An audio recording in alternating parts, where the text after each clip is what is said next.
Bismillahirrahmanirrahim. Assalamualaikum warahmatullahi wabarakatuh. Semangat pagi anak-anak yang salihah. Alhamdulillah ketemu lagi dengan pembelajaran PAI. Dan hari ini kita akan masuk bab 2, yaitu indahnya nama-nama Allah Subhanahu wa ta'ala.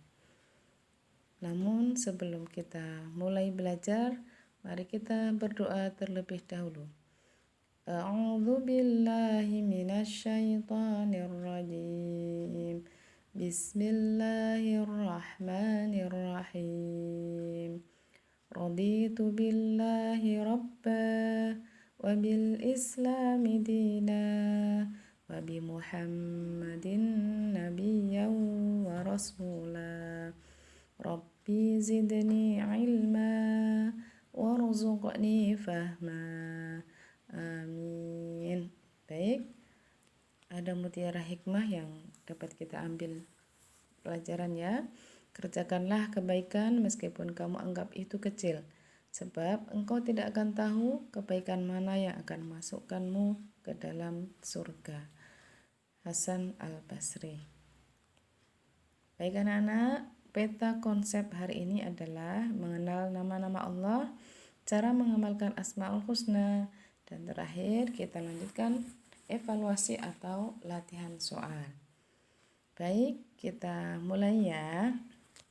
Anak-anak, Allah adalah sang pencipta atau biasa disebut dengan Khalik.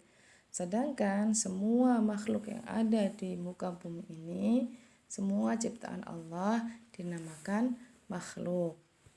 Lalu pertanyaannya, bagaimana kita dapat mengenal Allah? Ya, kita dapat mengenal Allah salah satunya melalui Asmaul Husna atau nama-nama Allah yang baik dan indah. Ada berapakah Asmaul Husna itu? Ya, Asmaul Husna itu ada 99 atau 100 kurang 1 ya. Sebagaimana di dalam sebuah hadis yang diriwayatkan oleh Bukhari dan Muslim, yang artinya sungguhnya Allah Subhanahu wa ta'ala mempunyai 99 nama, yaitu 100 kurang 1. Barang siapa yang menghafalnya, niscaya ia akan dimasukkan ke dalam surga ya. Baik anak-anak, hari ini kita akan fokus 4 Asmaul Husna, yaitu As-Somad, Al-Muqtadir, Al-Muqaddim, dan Al-Baqi. Baik, coba kita akan ulas satu persatu. Yang pertama adalah As-Somad. Apa artinya As-Somad? Anak-anak, tahukah kalian bahwa hidup di dunia ini kita tidak bisa hidup sendirian. Kita butuh orang lain. Ya, tidak ada satu orang pun yang bisa hidup sendiri. Akan tetapi sebaliknya, Allah adalah zat yang berdiri sendiri, tidak membutuhkan bantuan siapapun ya. Jadi As-Somad artinya maha dibutuhkan, atau bisa disebut tempat meminta, atau maha menjadi tumpuan juga boleh ya. Jadi Allah Subhanahu wa ta'ala menjadi tempat manusia untuk bersandar. Sebagaimana firman Allah Subhanahu wa ta'ala dalam Quran surat Al-Ikhlas ayat 1 sampai 2. Bismillahirrahmanirrahim. Qul huwallahu ahad, Allahus somad. Ya, katakanlah dialah Allah yang Maha Esa. Allah adalah Tuhan yang bergantung kepadanya segala sesuatu. Jadi kalau ada pertanyaan, surat yang menunjukkan Allah Maha As-Somad atau Asmaul Husna As-Somad adalah Quran surat Al-Ikhlas ayat 1 dan 2. Yang kedua adalah Al-Muqtadir. Apa itu Al-Muqtadir? Anak-anak semuanya, tahukah kalian bahwa yang menguasai alam semesta ini adalah Allah Subhanahu wa ta'ala. Seperti gunung-gunung yang tegak berdiri, sungai yang panjang berliku, sistem tata surya yang ada di angkasa, binatang yang ada di darat dan di laut, yang beraneka rupa, semua itu adalah kekuasaan Allah Subhanahu wa taala. Jadi Al-Muqtadir adalah artinya Allah Maha Kuasa atau Maha menentukan.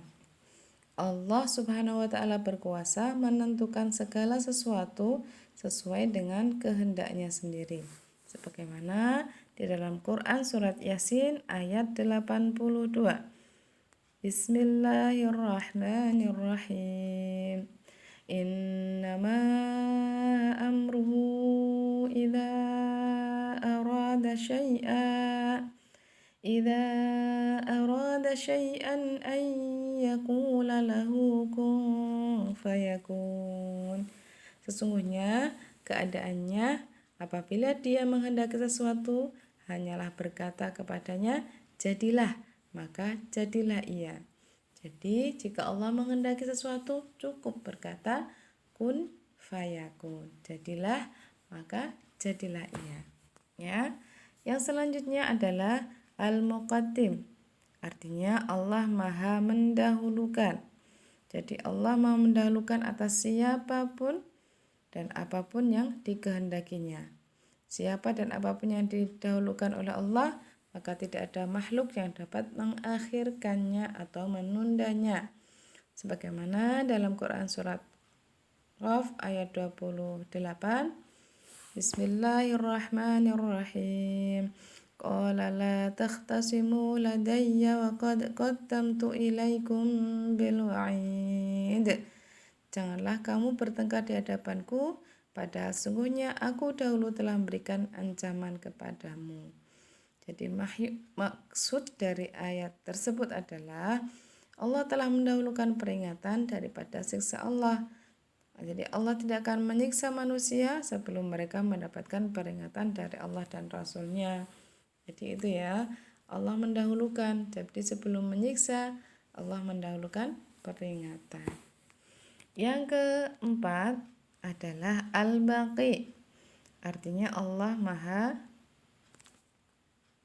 kekal.